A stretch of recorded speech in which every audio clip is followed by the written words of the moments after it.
మండలం పార్వతీపురము మంజూమి జిల్లా సంగమవలస పంచాయతీ సీతంపేట గ్రామంలో వెల్లికి లేంగు అనే వ్యక్తి ఆదివారం నుంచి ఇంటి దగ్గర బాగులేక తను హాస్పిటల్కి వచ్చారు. పెద్దబండపల్లి పిహెచ్ సెంటర్ దగ్గరికి వచ్చారు.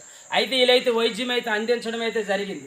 కానీ ఏం వైద్యం ఇచ్చారు, ఏ ట్యాబ్లెట్ ఇచ్చారు అనేది కూడా కనీసం సీటీ కూడా ఇవ్వని పరిస్థితి ఉంది. తను ఆ ఇచ్చిన మందులతోనే ఇంటి దగ్గర వెళ్ళి మందులు వేసుకొని ఇంటికాడ ఉంటే సీరియస్ అయిపోయిన పరిస్థితి ఉంది. కానీ ఆశా వర్కర్ కానీ సిహెచ్ కానీ కనీసం ఈయన పలకరించడం లేదు. అయితే ఈరోజు పార్వతీపురము మనం వెళ్ళి ప్రైవేట్ హాస్పిటల్ గడ చేస్తే మలేరియా టైఫాయిడ్ వచ్చిందని రిపోర్ట్ అయితే వచ్చింది.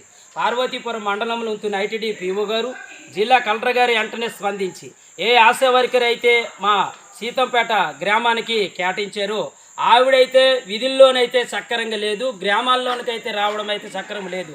ఈ లేంగని వ్యక్తి అయితే మాత్రము ఈరోజు పార్వతీపురంలో మొత్తము పల్స్ డౌన్ అయిపోయి మొత్తము బీపీ కూడా డౌన్ అయిపోయి పడిపోయిన పరిస్థితి అయితే ఉంది. కలెక్టర్ గారు వెంటనే స్పందించాలి.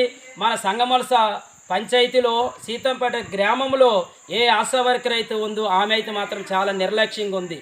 కలెక్టర్ గారు వెంటనే ఆమెకి మాత్రం విధుల నుంచి మాత్రం తొలగించాలని మన సిపిఎం పార్టీగా మనము డిమాండ్ చేస్తున్నాము. వెంటనే ఆశా వర్కర్ని తొలగించాలి, ఆశా వర్కర్ని వెంటనే నిధుల నుంచి తొలగించాలి. తొలగించినంత వరకు మనం పోరాడతాం, తొలగించిన వరకు మనం పోరాడతాం.